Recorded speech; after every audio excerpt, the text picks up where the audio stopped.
봄날 맞은 부동산 거래량, 바닥 반등 대 착시 효과입니다. 자, 1.3 대책 이후에 1, 2월 소폭으로 거래량이 증가를 했습니다.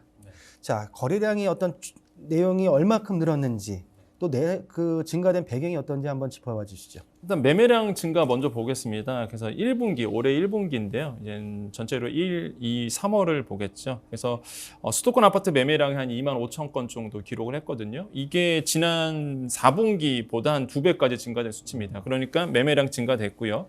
매매가도 이제 회복이 됐습니다. 그래서 서울 수도권, 그러니까 수도권만 먼저 본다 그러면 제곱미터당 한 700만 원 정도 왔거든요. 근데 이게 지난 분기까지는 600만 원이었습니다. 그래서 이게 700만 원 선으로 다시 올라왔고, 서울 아파트 같은 경우에는 일단 제곱미터당 1월 달에 한 1,293만 원 정도가 됐었거든요. 전월보다 또 올라섰죠. 이런 거 봤을 때는 이제는 매매량도 늘어나고 매매가도 이제 회복되고 있다. 청약시장을 좀 보겠습니다. 청약시장은 좀 양극화가 일어나고 있습니다. 입지 좋고 분양가 낮은 곳만 사람들이 이제 찾아가고 있고요. 대표적인 케이스가 영등포구, 영등포 자이 디그니티였죠. 98가구 모집했는데 이게 무려 경쟁률이 198대 1이었습니다. 오랜만에 이 수치를 본 것 같은데요.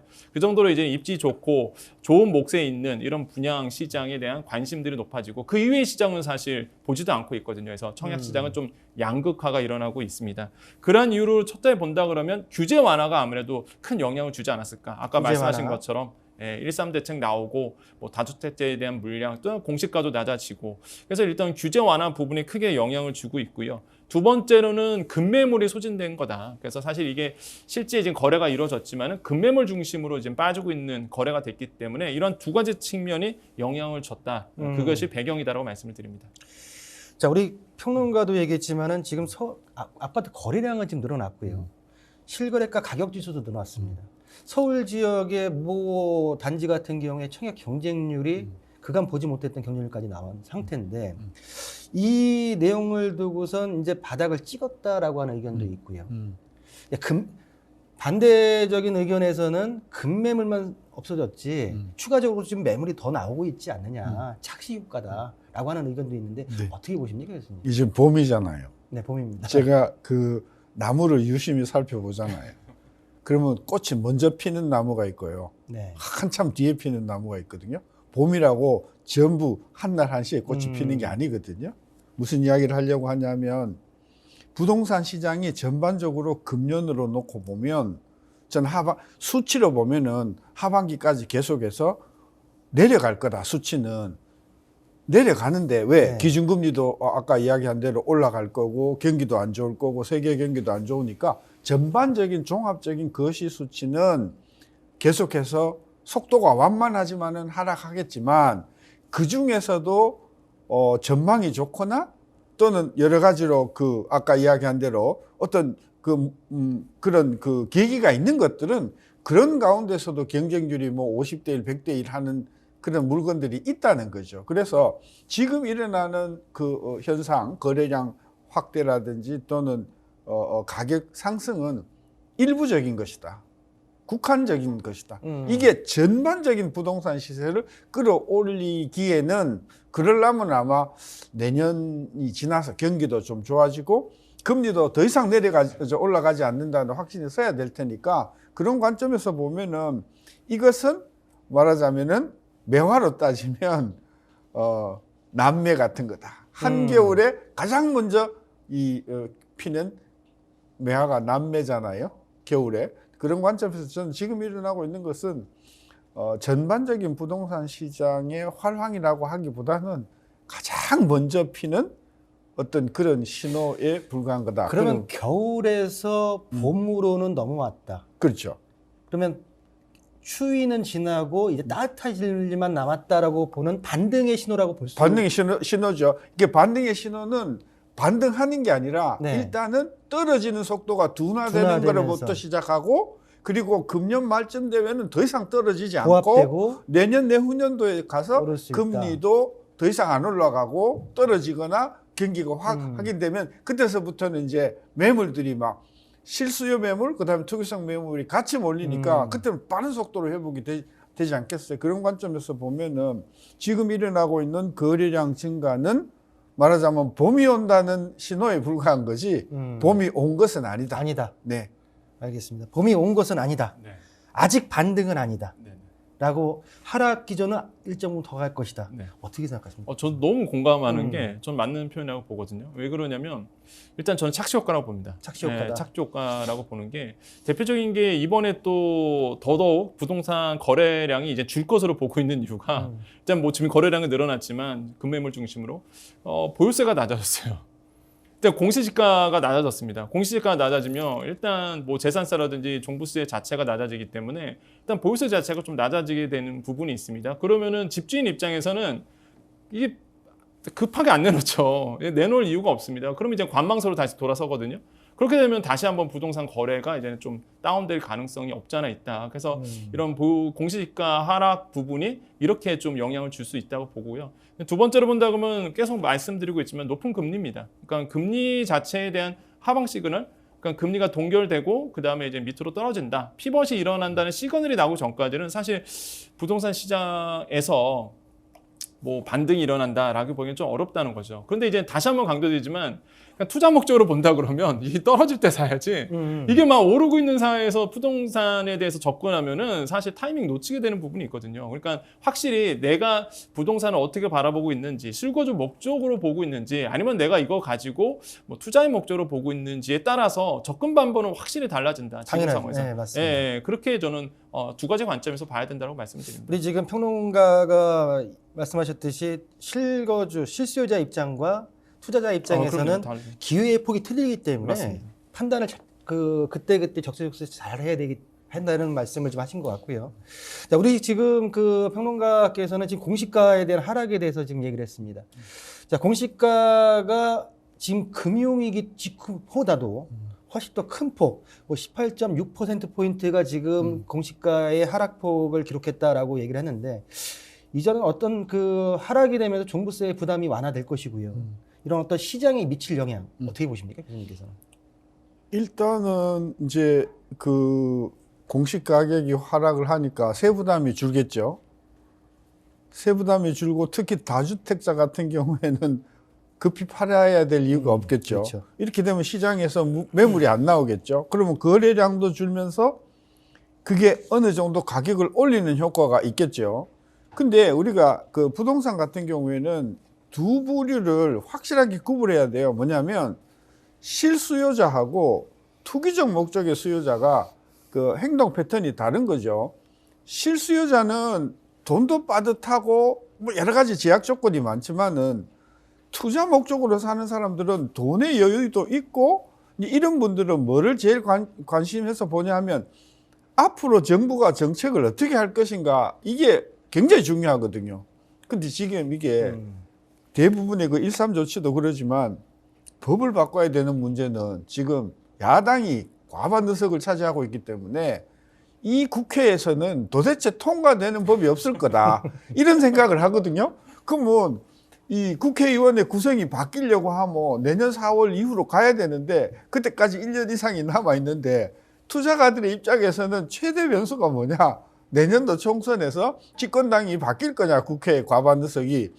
그래서 이 투자 목적의 부동산을 하는 분들은 앞으로 부동산 관련 법이 바뀌기 위해서는 다수당이 바뀌어야 되는데 이게 안 바뀐다고 하면 섣불리 들어가기 힘들단 말이에요. 그런 관점에서 보면 지금 이제 아까 투자 목적으로 부동산을 투자하시는 분은 계속해서 저는 리얼미터 갤럽을 볼 거라고 봐요.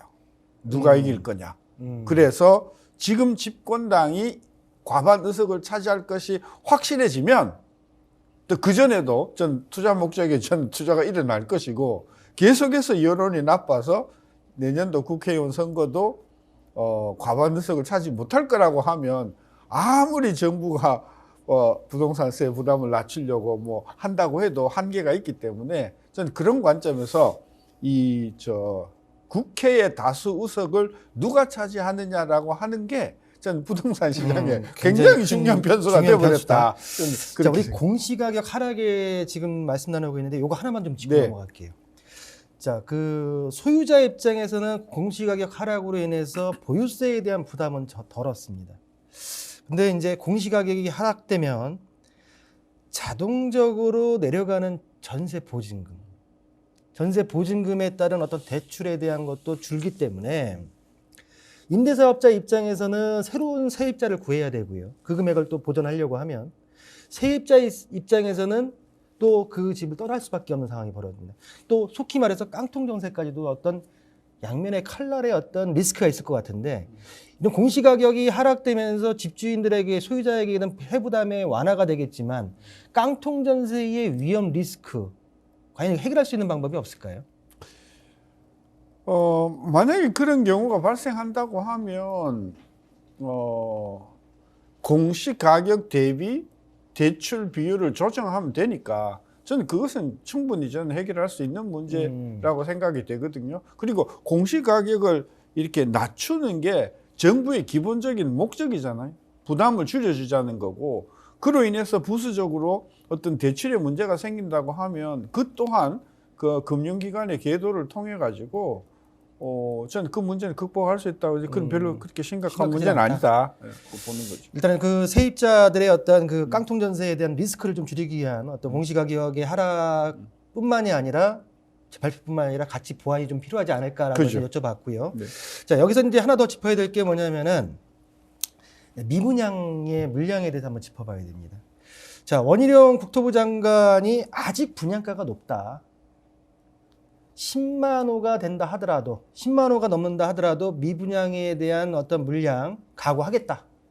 분양가가 높다고 했습니다. 네. 또 미분양에 10만 호까지 각오하겠다라고 했는데 과연 분양가가 낮춰질 수 있는 여건이 만들어질 수 있는지 어떻게 보십니까? 저는 일단은 지금 사례가 나오고 있죠. 뭐 미분양 사태 나오다 보니까 뭐 안양 지역도 마찬가지고 뭐 몇몇 건설사들이 분양가 내리는 모습 보여왔습니다. 그래서 저는 원희룡 장관이 얘기하는 게 좀 맞다고 보거든요, 개인적으로. 그러니까 최근에 이제는 원희룡 장관이 한 언론사의 포럼에 경제 포럼에 가서 이런 얘기를 했습니다. 미분양 뭐 10만 호까지는 뭐 각오하고 있다 이런 얘기를 사실 했거든요. 그래서 뭐 기울기는 완만해졌지만은 미분양 물량 뭐 10만 호까지는 뭐 예측 내지 아니면 각오를 하고 있다라고 이제는 얘기를 했습니다. 그러면서 예를 든 게 사실 대구 얘기였어요.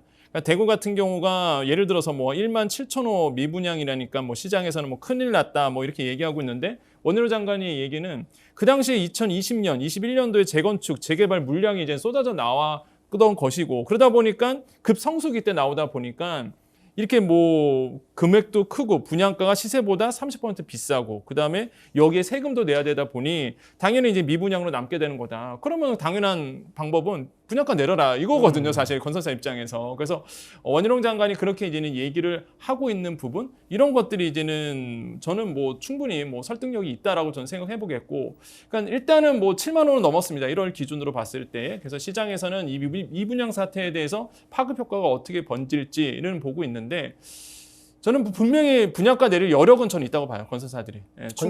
건설사들이 충분히 여력은 있다라고 보고 있고 지금 미스매치 시장에서 일어나고 있거든요. 분양 시장 같은 경우에는 일단은 못 내리겠다. 가격을 못 내리겠다라고 보고 있고 매수자들은 좀 더 관망하겠다. 이러다 보니까 사실 이제 미스매치가 좀 일어나고 있는 부분이다 보니까 이런 것들이 이제는 매도자 매수자의 어떤 부분들에 대해서 앞으로 아마 이런 사태는 계속적으로 갈 것이고 결국에는 제가 봤을 때는 분양가가 내려지는 쪽으로 움직이지 않을까. 못 버티고. 수요자들이 승리할 수 있는. 네, 그렇죠. 결국에는 아마 건설사들이 항복하고 미분양 사태에 대해서 분양가를 어느 정도 조정해 나가는 그런 사태가 좀 일어나지 않을까. 저는 그렇게 생각을 해봅니다.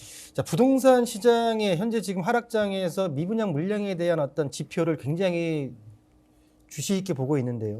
우리 아까 교수님께서도 국회의 어떤 변동에 대해서 말씀하셨지만은 향후 부동산 시장 전망할 때 지금 미분양의 어떤 지표도 있지만은 앞으로 눈여겨볼 만한 지표가 뭐 어떤 게 있을까요? 일단 아까도 그 투자 목적으로 부동산 투자하는 분들은 이 입법부에 누가 다수가 되느냐 하는 게 굉장히 중요한 정책 변화를 의미하는 거잖아요. 여태껏 우리가 1년 동안 정권이 바뀌었음에도 불구하고 실질적으로 어떤 그런 부담을 줄여줄 만한 그런 대책들이 전부 국회에서 막혀갖고 꼼짝을 못했지 않습니까? 그래서 투자하는 분들은 그런 부분에 가장 저는 주안점을 둘 것이고, 네. 그 다음에 실수요자의 입장에서는 딱 한 가지죠. 금리, 이게 어떻게 될 것이냐 아니겠어요? 금리, 그 다음에 경기. 따라서 앞으로 부동산 시장 전망 시 제일 눈여겨봐야 할 지표는 저는 한국이 금리가 어떻게 될 것인가 금리 하는 예, 부분하고, 또 하나는 아까 지금 이제 부동산 가격이 그동안 거품이 있기 때문에 빠지는 건 확실한데, 이 변수가 생겨버렸어. 뭐 원자재 가격이 너무 올라가지고 이게 건축 비용이 너무 비싼 거예요. 많이 그러니까 올랐습니다. 예. 건축 회사 입장에서는 아무리 금리도 금리지만, 그동안의 거품도 거품이지만, 이게 건축 비용이 너무 비싼데 이 부분에 대해서는 우리가 양보할 수 없다, 이렇게 돼버리면 굉장히 큰 마찰이 일어나지 않겠어요? 그런 관점에서 금리하고 그 다음에 원자재 가격, 원자재 가격. 근데 이 두 가지가 부동산 가격을 움직이는 굉장히 큰 실수자의 어떤 그런 변수다, 저는 그렇게 보는 거죠. 자, 우리 교수님께서는 부동산 시장을 앞으로 전망할 때 일단 뭐 기준금리, 한은의 금리와 그리고 원자재의 어떤 그 가격 변동에 대해서 지표로 삼아야 된다라고 말씀을 하셨고요. 자, 두 번째 이슈로 봄날 맞은 부동산 거래량 바닥 반등이냐 착시 효과에 대해서 살펴봤습니다.